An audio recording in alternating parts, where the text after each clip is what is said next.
கண்ணியத்திற்குரியவர்களே, ரமலானுடைய கடைசி இரவுகளை அடையக்கூடிய பாக்கியத்தை அல்லாஹ் எனக்கும் உங்களுக்கும் தந்திருக்கிறான். இந்த நேரத்தில் அல்லாஹுடைய தூதர் கூறிய இந்த ஹதீஸை நினைவுபடுத்த வேண்டிய கடமை எனக்கும் உங்களுக்கும் உண்டு. அல்லாஹுடைய தூதர் சொன்னார்கள், அவன் நாசமாகுவான். யார் அல்லாஹுடைய தூதரே? யாரை? ரமலான் வந்தடைந்தும் அவர்களுடைய பாவங்கள் மன்னிக்கப்படாமல் ரமலான் அவர்களை விட்டு கடந்து செல்கிறது என்றால் அவர்கள் நாசமாகுவார்கள் என்று அல்லாஹுடைய தூதர் ஸல்லல்லாஹு அலைஹி வஸல்லம் அவர்கள் சொன்னார்கள். அல்லாஹ்விற்கு செய்த பாவங்களுக்காக ரமலானில் மன்னிப்பை தேடிய பலர் நம்மில் உண்டு. ஆனால் மனிதர்களுக்கு செய்த பாவங்களுக்காக மன்னிப்பை தேடிய மக்கள் நம்மில் உண்டா? மனிதர்கள் மன்னிக்காமல் அல்லாஹ் எப்படி மன்னிப்பான்? அந்த நிலையில் ரமலானை கடந்தால் நாமும் இந்த அல்லாஹுடைய தூதருடைய சாபத்திற்கு உள்ளானவர்களாக ஆகமாட்டோமா? அல்லாஹுடைய தூதர் ஸல்லல்லாஹு அலைஹி வஸல்லம் சொன்னார்கள், பரம ஏழை யார் என்று சஹாபாக்களை பார்த்து கேட்கும்போது சஹாபாக்கள் பரம ஏழை யார் என்றால் அவர்கள் தீனார் திருகம் செல்வமில்லாதவர்கள்தான் அல்லாஹுடைய தூதர் என்ற பதிலை முற்படுத்தும்போது அல்லாஹுடைய தூதர் சொன்னார்கள், பரம ஏழை என்பவன் நாளை மறுமையில் தொழுகையோடு நோன்போடு ஹஜ்ஜோடு வணக்க வழிபாடுகளோடு, ஏன் லைலத்துல் கதிர் போன்ற 1000 மாதங்களை விட பல இரவுகளை சுமந்திருக்கக்கூடிய இரவுகளை சுமந்து வருவான், ரமலானை சுமந்து வருவான், பல ஆண்டுகளுடைய நோன்போடு ஹஜ்ஜோடு வருவான். ஆனால் அவன் ஒரு மனிதனை பற்றி புறம் பேசியிருப்பான், ஒரு மனிதனுடைய மானத்தை பற்றி பேசியிருப்பான், ஒரு மனிதனுடைய உள்ளத்தை காயப்படுத்தியிருப்பான், அவர் இல்லாத சபையில் அவர் மீது அவதூறை கூறியிருப்பான், அவனுடைய உள்ளத்தை நோகடித்திருப்பான், அவனுடைய செல்வத்தை சூறையாடியிருப்பான், அவனோடு பகைத்திருப்பான், அடித்திருப்பான், அவனோடு சண்டையிட்டிருப்பான். அதன் காரணமாக இவருடைய நன்மைகள் அவருக்கு பகிரப்படும், தொழுகை பகிரப்படும், நோன்பு பகிரப்படும், ஹஜ்ஜு பகிரப்படும். 1000 மாதங்களை விட சிறந்த லைலத்துல் கதிருடைய இரவிலேயே நின்று வணங்கிய வணக்க வழிபாடுகள் பகிரப்படும், நன்மைகள் பகிரப்பட்டு எந்த நன்மையும் பகிர்வதற்கு இல்லாமல் அவர்கள் செய்த பாவங்கள் அனைத்தும் இவன் மேல் சுமத்தப்பட்டு நன்மைகளோடு வந்த இந்த மனிதன் நாளை மறுமையில் நரகத்திலே மற்றவர்களுடைய பாவங்களால் நரகத்திலே தூக்கி வீசப்படக்கூடிய இந்த மனிதன்தான் பரம ஏழை என்று அல்லாஹுடைய தூதர் ஸல்லல்லாஹு அலைஹி வஸல்லம் சொன்னார்கள். இருவர் நாளை மறுமையிலே அல்லாஹுடைய சந்நிதானத்தில் வாக்குவாதத்தில் ஈடுபடுவார்கள். யா அல்லாஹ், இவன் எனக்கு அநீதம் இழைத்திருக்கிறான் என்று அந்த மனிதன் சொல்லுவான். அல்லாஹ் கூறுவான், இந்த அநீதத்திற்காக நன்மையை பகிர்ந்தளி என்று அந்த அடியானை பார்த்து அல்லாஹ் சொல்லுவான். அவன் சொல்லுவான், யா அல்லாஹ், எனக்கு என்னிடத்தில் எந்த நன்மையும் இல்லை பகிர்வதற்கு. அப்படியா? யா அல்லாஹ், என்னுடைய பாவங்களுடைய சுமையை இவன் மீது சுமத்திவை என்று அந்த அடியான் அல்லாஹ்விடத்திலே வாதிடுவான். அவனுடைய பாவங்கள் அவன் மீது சுமத்தப்படும். அல்லாஹுடைய தூதர் ஸல்லல்லாஹு அலைஹி வஸல்லம் இந்த செய்தியை சொல்லும்போது தாரை தாரையாக அழுதவர்களாக சொன்னார்கள், அது மகத்தான நாள், அது மகத்தான நாள். அந்த நாளில் பிறருடைய தன்னுடைய சுவையை பிறர் சுமப்பதையே பிற மனிதர்கள் விரும்புவார்கள். ஆம், தந்தை தன் தாயை விட்டு, பெற்றோர்கள் பிள்ளைகளை விட்டு, கணவன் மனைவியை விட்டு, சகோதரன் சகோதரியை விட்டு, நண்பன் நண்பனை விட்டு, ஒவ்வொருவரும் தன் நிலைமையை முற்படுத்தி தாய் வந்து சொல்லுவாள், யா அல்லாஹ், என் மகனை வைத்துக்கொள், ஒட்டுமொத்த உலகத்தையும் வைத்துக்கொள், எனக்கு விடுதலை அளி என்று சொல்லக்கூடிய அந்த நாளை பயந்து கொள்ளுங்கள் என்று அல்லாஹுடைய தூதர் ஸல்லல்லாஹு அலைஹி வஸல்லம் சொன்னார்கள். அது மகத்தான நாள் என்று சொன்னார்கள். இந்த பாவங்களுக்காக மன்னிப்பை தேடினோமா? ரமலானிலும் ரமலானுக்கு முன்னாலும் எத்தனை பேருடைய உள்ளங்களை காயப்படுத்தியிருப்போம், எத்தனை பேருடைய குறைகளை வெளிப்படுத்தியிருப்போம், எத்தனை பேருடைய மானங்களை பற்றி பேசியிருப்போம், எத்தனை பேரின் மீது அவதூறுகளை சொல்லியிருப்போம், எத்தனை பேரோடு சண்டையிட்டிருப்போம், எத்தனை பேரோடு பகைத்திருப்போம்.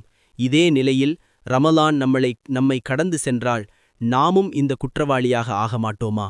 மன்னிப்பை தேடுங்கள். பெற்றோரிடத்திலே சென்று மன்னிப்பை தேடுங்கள்.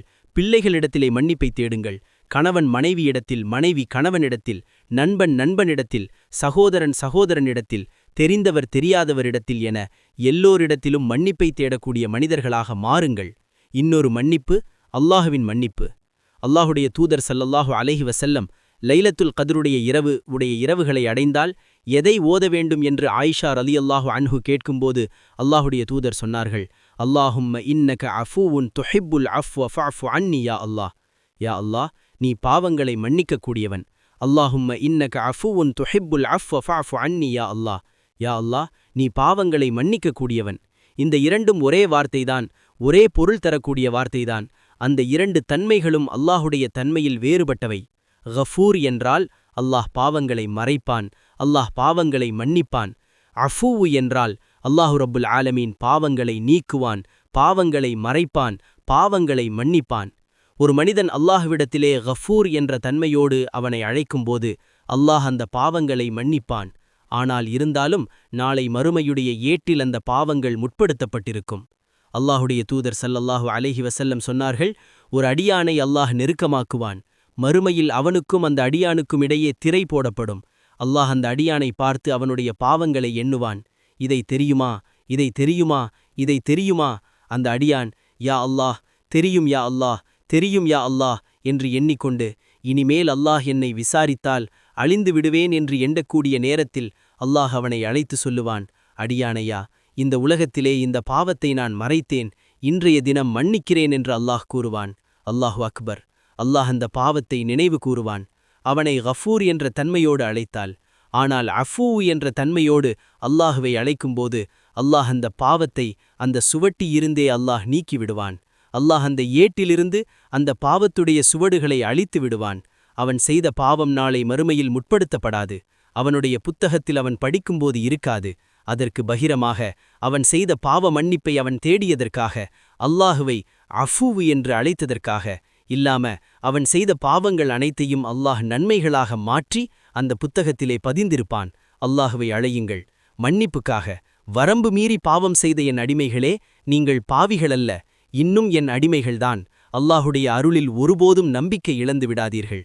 நீங்கள் செய்த பாவங்கள் உலகமளவு இருந்தாலும், ஆதமுடைய மகனே, என்னை அழைத்து ஆதரவு கொண்டிருக்கும் நேரமெல்லாம் உன்னை மன்னித்துக் கொண்டே இருப்பேன். எதையும் நான் பொருட்படுத்த மாட்டேன். ஆதமுடைய மகனே, உலகமளவு பாவங்களை சுமந்து வரும்போது ஷிர்க் இல்லையென்றால் என்னிடத்திலே மன்னிப்பை தேடினால் நாளை மறுமையில் அந்த பாவங்கள் அளவு உனக்கு நன்மைகளை தருகிறேன் என்று அல்லாஹ் ஆதமுடைய மக்களை அழைத்து சொல்கிறான். இன்னல்லாஹ யக்ஃபிரு துனூப ஜமீஆ. அல்லாஹ் எல்லா பாவங்களையும் மன்னிப்பான். மன்னிப்பை தேடுவதற்காக விரையுங்கள். பாலைவனத்திலே உணவையும் வாகனத்தையும் தொலைத்த மனிதன் அந்த பாலைவனத்துடைய மண்ணில் இனிமேல் வாழ்வதற்கு அவகாசம் இல்லை, மரணம்தான் என்று உறங்கி மறுபடியும் விழித்துப் பார்க்கும்போது அவனுடைய வாகனமும் உணவும் நிற்கும்போது அவன் மகிழ்ச்சியில் அல்லாஹுவை பார்த்து, உயிர் போய் கிடைத்த மகிழ்ச்சியில், யா அல்லாஹ், நீ என் அடிமை, நான் உன் அடிமை என்று அவனுடைய ஆச்சரியத்தில், அவனுடைய ஆனந்தத்துடைய எல்லையை மீறி தவற சொல்லக்கூடிய இந்த மனிதன் அடையக்கூடிய மகிழ்ச்சியை விட அல்லாஹு ரப்புல் ஆலமீன் தன்னை விட்டு நீங்கி, தொழுகையை விட்டு நீங்கி, குர்ஆனை விட்டு நீங்கி, ஜிக்ரை விட்டு நீங்கி இருக்கக்கூடிய அடியான் தன்னிடத்திலே வரும்போது அல்லாஹ் எல்லையற்ற மகிழ்ச்சியோடு அங்கீகரிக்கிறான். அவனிடத்திலே திரும்பி உங்களை அவனிடத்திலே ஒப்படைத்து விடுங்கள். அல்லாஹு ரப்புல் ஆலமீன் அவனுடைய வேதனையை உங்களுக்கு கொடுப்பதற்கு முன்னால், ரமதான் செல்வதற்கு முன்னால் மன்னிப்பை தேடுங்கள். அல்லாஹ்விடத்தில் குற்றங்களுக்காக மன்னிப்பை தேடுங்கள். அல்லாஹ் மன்னிப்பதற்காக கரமேந்தி காத்து கொண்டிருக்கிறான். நம்முடைய பாவ மன்னிப்பை எமக்கு கொடுப்பதற்காக அவனை அழையுங்கள். ரமதானை நாம் கடந்துவிட செய்துவிடக்கூடாது.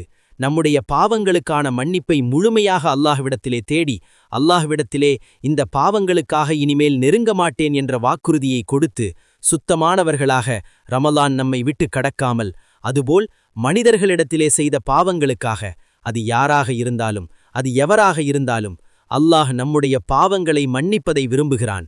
நாமும் பிறருடைய பாவங்களை மன்னிக்க வேண்டும்.